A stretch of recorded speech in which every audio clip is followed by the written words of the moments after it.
એટલા માટે આજના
आदिनां प्रलोभनं विना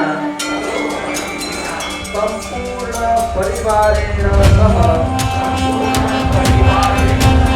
मतदानस्य नैतिक अधिकार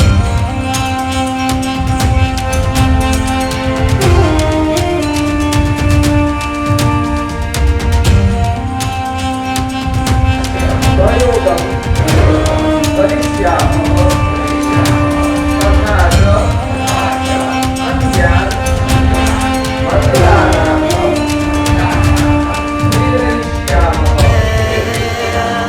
जय भारत। नमस्ते, प्रोफेसर अमी उपाध्याय, वाइस चांसलर कुलगुरु doctor Baba Saheb Ambedkar open university. ખાસ કરીને સંસ્કૃત ભાષામાં સંકલ્પ સાથે સંમેલન યોજાયું। હાજી, આજે કાર્યક્રમ ખૂબ સુંદર આયોજન થયું સંસ્કૃત ભારતી દ્વારા। હકીકતમાં સંસ્કૃત છે કોઈ ખાલી ફક્ત ભાષા કે સાહિત્ય નથી। સંસ્કૃત છે એ ભારતની સંસ્કૃતિને આગળ લઈને ચાલતી ભાષા છે, જે વિશ્વની સૌથી પ્રાચીન 7 ભાષાઓમાંની એક છે। હકીકતમાં સંસ્કૃત અને શિક્ષણને સંસ્કૃત સાથે જોડવું એનો અર્થ કે આપણી ભારતીયતાને સાચવી રાખવી। આજે અહીં કાર્યક્રમનું ખૂબ સુંદર આયોજન થયું અને આપ જુઓ તો સંસ્કૃત ભાષામાં કેટલા બધા એવા શબ્દો છે જે ભારતની સંસ્કૃતિને સભ્યતાને ઉજાગર કરે છે। તો તે સંદર્ભમાં આજે ચર્ચા થઈ અને આ ઉપરાંત મતદાન માટે પણ સંકલ્પ સૌએ કર્યો છે। સૌથી મોટા લોકતંત્રની સૌથી મોટી મતદાનની પ્રક્રિયા અને પણ સંસ્કૃત ભાષામાં સર્વેએ આપણે એક પ્રતિજ્ઞાબદ્ધ થયા છીએ। હાજી હાજી, આજની એક હકીકતમાં સૌથી મોટી લોકશાહી આપણી અને એમાં સૌ આપણી પોતાની સ્વભાષા સંસ્કૃત ભાષામાં પ્રતિજ્ઞા લઈ અને મતદાન ચોક્કસ કરીશું, અવશ્ય કરીશું તો સંકલ્પ કર્યો છે। સંસ્કૃત ભાષાનો પ્રચાર અને પ્રસાર થાય તે માટે આપના શું પ્રયાસો રહેશે? સંસ્કૃત ભાષાનો પ્રચાર અને પ્રસાર થાય ત્યારે વ્યક્તિગત સ્વરૂપે અને યુનિવર્સિટી સ્વરૂપે ખૂબ જ અમે પ્રતિબદ્ધ છીએ। ડૉક્ટર બાબા સાહેબ આંબેડકર ઓપન યુનિવર્સિટીએ સંસ્કૃત ભારતી સાથે રહીને સંસ્કૃત ભાષામાં સંભાષણ વર્ગ ઓનલાઈન પણ કરીએ છીએ, અમે અભ્યાસક્રમ ચલાવીએ છીએ। આ ઉપરાંત અમે MA હિન્દુ સ્ટડીઝ, MA ભારતીય જ્ઞાન પરંપરાની પણ શરૂઆત કરી છે, જે સંસ્કૃત ભાષા સાથે જોડાયેલા છે અને ડૉક્ટર બાબા સાહેબ આંબેડકર ઓપન યુનિવર્સિટીમાં સંસ્કૃત સંભાષણના વર્ગો પણ ચલાવ્યા। ભારત વિશ્વગુરુ બને એ માટે સંસ્કૃત ભાષા અત્યારના સમયમાં કેટલી યોગ્ય? આમ જુઓ તો જ્યારે આપણે ભારતીય જ્ઞાન ભારતને વિશ્વગુરુ બનાવવા માટે ભારતીય જ્ઞાન પરંપરાને આગળ લાવવી પડશે.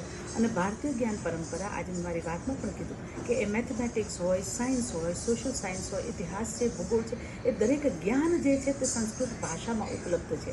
અને એટલા માટે તે ભારતીય જ્ઞાન પરંપરા સમજવા માટે, ભારતને વિશ્વગુરુ તરીકે જોવા માટે સંસ્કૃત ભાષાનું જ્ઞાન બહુ જરૂરી છે. કારણ કે સંસ્કૃત એ ભારત છે, ભારત એ સંસ્કૃતિ છે. પરિચય આપજો. ભાનુ ચૌહાણ, રાષ્ટ્રીય સ્વયંસેવક સંઘ. શું કહેશો ખાસ કરીને અચૂક મતદાનનો સંકલ્પ અને એ પણ સંસ્કૃત ભાષામાં? આજે જે શહેરનું જનપદ સંમેલન થયું છે તેમાં ઉપસ્થિત સૌએ એક અવાજે જે સંકલ્પ કર્યો છે અને તે પણ ભગવાન જગન્નાથજીના મંદિરના પ્રાંગણમાં, પવિત્ર પ્રાંગણમાં એ સંકલ્પ સૌનો સાકાર થશે અને સમાજમાં એક જે પરિવર્તન આપણે ઈચ્છી રહ્યા છીએ, સ્વનું જાગરણ, એ પ્રમાણે સ્વના જાગરણ અર્થે સંસ્કૃત ભાષાનું માધ્યમ બનશે.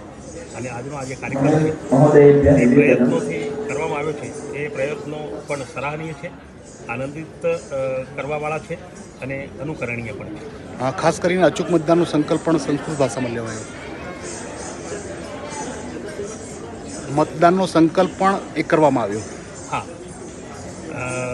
કાર્યક્રમના અંતે સૌએ જે સંકલ્પ લીધો છે એ ભારતના નવોત્થાન માટે, ભારતની એક વિશ્વ પ્રતિભા જે નિખરી રહી છે એની આગેકૂચ સતત જારી રહે, એના માટે આપણે સૌએ મતદાન કરવું જોઈએ, અચૂક કરવું જોઈએ, રાષ્ટ્રહિતમાં કરવું જોઈએ, એવો સંકલ્પ પણ આજે ઉપસ્થિત સૌ ભાઈ બહેનોએ